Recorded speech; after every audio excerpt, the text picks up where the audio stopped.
It starts so quietly you don't even notice until your own brain begins to vanish. A simple missed word, a mumbled sentence. Your granddaughter just told a joke she learned at school. Everyone in the room laughs.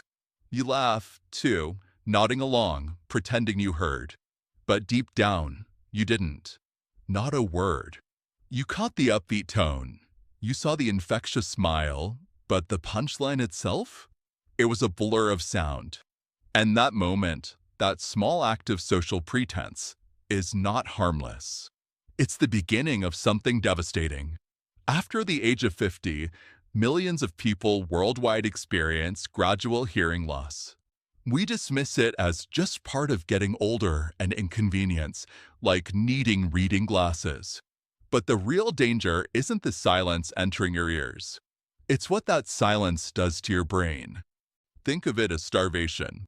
Your brain craves stimulus. Sound isn't just noise, it's rich, complex data. It's the intonation in a loved one's voice, the subtle warning of an approaching car, the melody of a forgotten song. When that data stream begins to dry up, the starving brain begins to shrink. Neuroimaging studies are terrifyingly clear. Untreated hearing loss is directly linked to accelerated brain atrophy, a physical, measurable shrinkage of neural tissue. Imagine your brain, the very center of who you are, of your memories, of your consciousness, literally withering away because your ears stopped feeding it properly. The areas responsible for speech, memory, and high-level cognitive function are the first to show this decline. And as the sound disappears, so do the people. First, it's the group dinners. The background noise of clattering plates, overlapping conversations, and music becomes an unbearable cacophony. Following a single conversation takes Herculean effort. It's easier to just not go. I'm a little tired today, you say. Next, it's the phone calls. Without the visual cues of lip reading, you miss half the conversation. You ask them to repeat once, twice, 3 times. The frustration builds for you and for them. Soon, you let the phone ring. I'll call them back later, you think, but you rarely do. Eventually, the trap closes in on what you cherish most, your loved ones. The loud laughter of grandchildren becomes shrill. The family dinner conversation becomes an endurance test. What's the point of being there if you can't participate? If you feel like a spectator in your own life? This is how loneliness begins. Not with the absence of people, but with the active avoidance of them. You build the walls of your own prison, brick by brick of missed interactions. And this loneliness, it is deadly. Because loneliness isn't just a feeling of sadness. It's a biological threat. It triggers the same fight or flight responses in your brain as a physical predator. It's a state of chronic high alert that wears down your body and your mind. Now, imagine this again. You're at a family gathering. The room is alive with energy. Your granddaughter is telling a story about her school play. Everyone is chuckling. You smile, but it's an empty one. From the entire story, you only caught one word, stage. You look around, confused. A cold wave of panic washes over you. The options flash through your mind in a millisecond. Do you ask her to repeat herself, interrupting the flow of conversation and drawing attention to your difficulty? Do you fake another laugh, hoping it sounds genuine? Or do you do what you've been doing lately? You get up, mutter an excuse, and walk to the kitchen for a glass of water, staying there much longer than you need to, hoping the topic changes by the time you return. That moment, that choice in the kitchen, it's not a small one. It's a fork in the road. One path leads to engagement, connection, action. The other leads to retreat, silence, and a cognitive decline you may never come back from. The less you hear, the less you think. Let's talk neuroscience, but in a way you can feel. Think of your brain as a bustling, illuminated metropolis. Every light is a neuron firing. Every street is a neural pathway. And sound? Sound is the main power plant that keeps the entire city running. Your central power plant is the auditory cortex, the part of your brain that processes sound. When hearing loss occurs, it's like someone starts cutting off the coal supply to that plant. With less fuel, the plant reduces its output. The lights in the auditory district begin to flicker, and eventually they go dark. But the real problem is the ripple effect. The auditory cortex doesn't operate in a vacuum. It's wired into almost every other part of your brain city. When it goes dark, it stops sending power to the neighboring districts. The prefrontal cortex, the executive skyscraper responsible for decision-making, planning, and personality, gets less input and becomes less efficient. The hippocampus, the city's grand library where memories are formed and stored, starts getting fewer visitors, auditory stimuli, and its shelves begin to gather dust. The process of creating new memories becomes impaired. The language centers, like Broca's and Wernicke's areas, which are like the city's media and communication hubs, struggle to function with static-filled, incomplete broadcasts. Sound isn't just noise, it's neural fuel. Every word you hear, every musical note, every laugh, every whisper triggers a complex cascade of brain activity. It's a constant workout. When that stream of stimulus dries up, the brain doesn't just idle, waiting. It atrophies. It's the fundamental law of neurobiology. Use it or lose it. A landmark study from Johns Hopkins University, led by Dr. Frank Lin, tracked the brain health of older adults over several years. The results were undeniable. Those with untreated hearing loss had significantly faster rates of brain atrophy. This isn't theory. This is visible on an MRI scan. You can literally watch the brain shrink year after year, and the scariest part? It doesn't hurt. There is no alarm. There are no flashing lights. Hearing loss creeps in silently. It's a crisis that happens in the dark and the quiet. You don't wake up one day and realize your brain is in peril. You just stop participating. You start choosing quiet over connection. You stop being a part of your own life. That is the real beginning of the crisis. And it's not just about what you hear.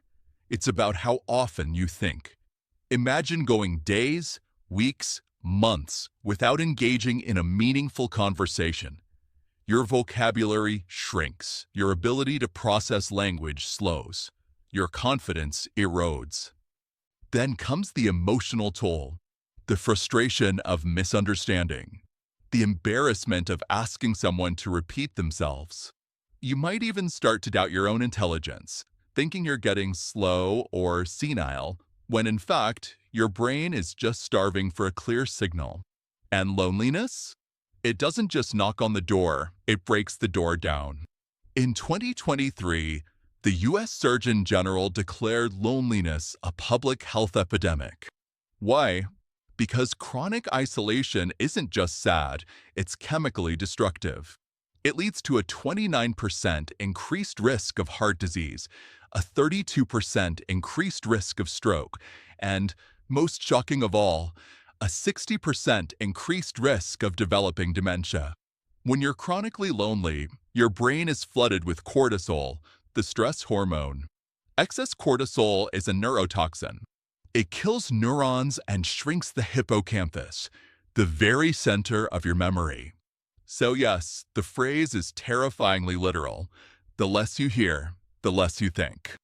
And the less you connect, the faster your mind unravels. The fall doesn't happen all at once. It's one missed moment after another. This isn't about inconvenience. It's about survival. And the path from the first symptom to the full-blown crisis is a series of falling dominoes, one tipping over the next in a predictable, devastating sequence. The first domino is small, almost unnoticeable. It is hesitation. The phone rings. You see it's a friend. For a split second, you hesitate. The anxiety of not hearing clearly, of having a frustrating conversation, outweighs the joy of connection. You let it go to voicemail. I'll call back later. The first domino has fallen. Maybe you stop going to your book club. The group discussions have become too hard to follow. You feel a step behind, always trying to catch up. So you stop going. Another domino falls. You stop hearing your grandchild's stories. They are fast, full of twists, and told with an energy your ears can no longer decipher. You smile and nod, but the real connection is gone. Each skipped interaction, each unheard story, chips away at your cognition. The second domino, knocked over by the first, is retreat. At dinners, you find yourself drifting. You catch only pieces of the conversation. You laugh when others laugh. You nod when they do. But you're not really there. You're adrift, alone in a sea of voices. And because no one wants to feel confused or embarrassed, you pull away. You become quiet. You position yourself at the edge of the group, where less is expected of you. The third domino is the withdrawal spiral, a term psychologists use to describe this vicious cycle. One missed moment leads to avoidance. Avoidance leads to isolation, and isolation to the aging brain is poison. Isolation leads to the fourth and most dangerous domino: accelerated cognitive decline. It's like a house left unattended. First, a small leak in the roof, a missed word. If left unfixed, the water creates a damp patch. Then, mold. The wooden frame rots, the ceiling sags, and then collapse. The mind works the same way, especially as we age. Studies from the National Institute on Aging are clear. Socially isolated seniors perform significantly worse on tasks of memory, reasoning, and processing speed. And the longer the isolation, the deeper the decline. Your language skills fade. Your emotional regulation weakens, leading to irritability or apathy. The neural networks that once buzzed with the energy of conversation now sit idle, like abandoned factories. And your identity? It erodes. You forget the sound of your own laugh because it's been so long since you've truly laughed at a joke you understood. You forget the joy of telling a story because you've stopped trying. You forget the warmth of being seen, of being understood. And here's the worst part, the cruelest twist in this tragedy. The people around you might not notice until it's too late. They may interpret your silence as disinterest, your quietness as fatigue. They may stop trying to engage you, thinking they are respecting your desire for quiet, until the day you can't remember their names, or your own. The domino effect isn't just a metaphor. It's a roadmap to oblivion. And it all starts with a single teetering piece. By the time you recognize the signs, you've already lost years. The tragedy of hearing loss and its impact on the brain is that the final warning signs aren't alarm bells. They are whispers. They are the same small things you've been dismissing for years, now amplified. But at this point, they are no longer quirks. They are neurological red flags. Let's break them down, one by one, so you can no longer ignore them. Warning sign 1. You constantly ask people to repeat themselves. This isn't impatience on their part. It's your brain begging for clarity it no longer receives on its own. Your auditory cortex is getting a distorted signal, like a badly tuned radio, and it's pleading for a rebroadcast, spending precious energy in the process. Warning sign 2. You smile and nod in conversations you haven't fully heard. This is the social survival mechanism that has become a habit. But every fake smile is a missed connection. Every empty nod is a small lie that isolates you further. You are physically present, but cognitively absent. Warning sign 3. You actively avoid group events. Birthday parties, holiday gatherings, dinners with friends. What was once a source of joy is now a source of extreme stress. This is self-preservation. Your brain knows it cannot handle the sensory overload and is trying to protect you from the exhaustion. Warning sign 4. You feel utterly exhausted after socializing. If you do manage to get through a social event, you come home feeling like you've run a marathon. That fatigue isn't in your muscles, it's in your neurons.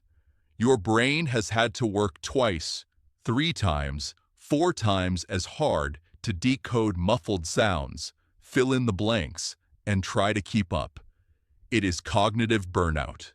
Warning sign 5. You feel invisible. This is the final emotional toll. You feel conversations happening around you, not with you. You feel like a ghost in your own family, a piece of furniture in your own life.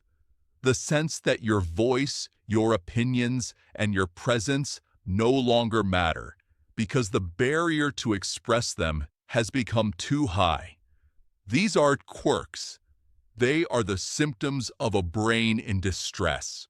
And the science confirms the urgency. A 2020 report from the prestigious medical journal The Lancet made a discovery that should be on every headline. The Lancet Commission on Dementia Prevention and Care identified 12 modifiable risk factors. The single largest modifiable risk factor for dementia is not smoking, not obesity, not hypertension. It is untreated midlife hearing loss. It accounts for 8% of all dementia cases globally. Think about that. Something we dismiss as minor is a global cognitive threat. And still, people ignore it. By the time a typical adult seeks help, they have been living with hearing decline for on average 7 to 10 years. That is an entire decade. A decade of unnecessary brain stress. A decade of social withdrawal. A decade of falling dominoes. Imagine letting your eyesight blur for 10 years before finally getting a pair of glasses. You wouldn't do it. You'd miss a decade of the world's beauty. So why are we doing it with our hearing? The answer is a toxic mix of stigma, denial, and pride. Fear of looking old. Fear of admitting vulnerability. But none of those will protect your brain. Only action will. The silence doesn't have to win.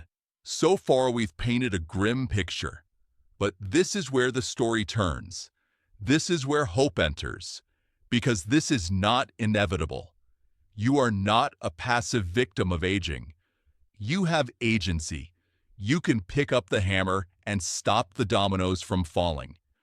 Prevention and intervention are not just theories. They are a concrete action plan. Let's get practical. Here are 5 things you can do right now to protect your mind. Schedule a hearing test. This is step 0. It is the diagnosis. Even if you think it's just a little muffled, the damage may already be underway. Audiologists recommend baseline hearing screenings starting at age 50. Think of it not as a test for a disability, but as an engine check for your brain. It's fast, painless, and often covered by insurance. It is the single most important act of brain self-care you can take this year. Use hearing aids proudly. Let's end the stigma now. Today's hearing aids are not your grandparents' beige whistling devices. They are discreet, powerful supercomputers.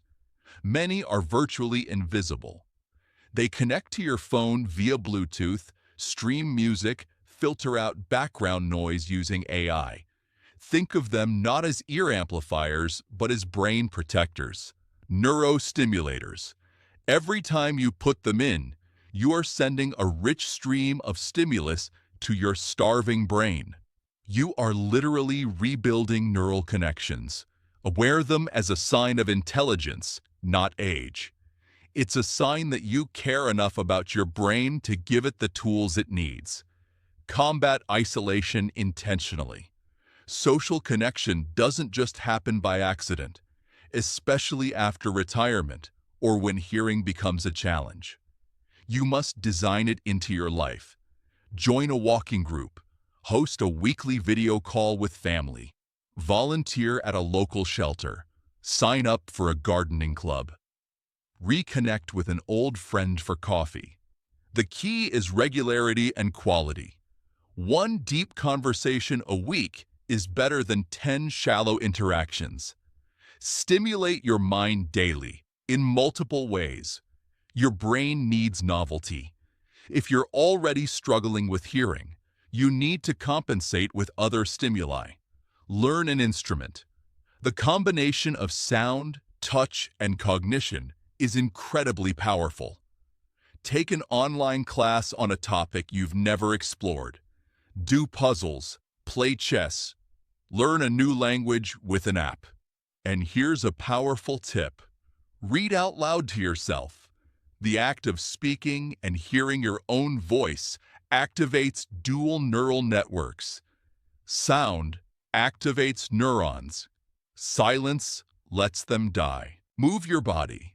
The mind-body connection is not a cliché, it's a neurological fact. Physical activity improves blood flow to the brain, delivering essential oxygen and nutrients. It reduces stress hormones like cortisol that kill brain cells, and it boosts BDNF, brain-derived neurotrophic factor, which is like fertilizer for your neurons, helping them grow and form new connections. Just 30 minutes of walking a day can change your future. Bonus: talk about it. If you suspect a loved one is withdrawing, approach it gently. Don't say, "You can't hear me, can you?" Say, "I miss you in our conversations. I've noticed it can be tough to hear in loud places. How about we get a hearing test together?" Normalize the conversation. Share this video. There is no shame in protecting your mind. There is only risk in ignoring it. Because every connection you make, every conversation you have, every laugh you share, protects your memory from fading. One conversation could save your mind, or your silence could end it. Your brain is still listening, even if your ears are not. It's begging for stimulation, for meaning, for people. It has not given up. The question is, have you? You have a choice, clear and simple, right here, right now. You can ignore the whispers until they fade completely, until the silence is all that's left, or you can act now and reclaim your life. Because the real danger isn't hearing loss or loneliness. It's pretending they don't matter. Let's picture two futures, two versions of you, 5 years from now. In the first future, you remain silent. You brush it off. Years pass. You start forgetting names. First, acquaintances, then friends. You get lost in familiar places, in your own neighborhood. Your children and grandchildren begin to speak slower and louder around you, not out of care, but out of necessity. Eventually, your world shrinks to a room, a chair, and to the memories that vanish faster each day. Your body is there, but you are gone. In the other future, you act now. You schedule the test. You wear the hearing aids. You go back to book club. You reconnect with your old friend from church. You laugh, really laugh, at dinner again because you heard the joke. And your brain? It thanks you with clarity, with connection, with time, with more years of you. The difference between these two futures isn't luck. It's not fate. It's a decision. Right now, this very second, you can decide to fight back. To fight not just for yourself, but for every person who still wants to hear your voice, your stories, your laugh. To fight because this isn't just about hearing better. It's about living longer, living fuller, and not fading away. Watch to the end. Share this with someone who's pulling away. Speak up. Listen deeply. Reclaim your voice. Reclaim your conversations. Reclaim your life. And turn the volume up on your life before it's too late.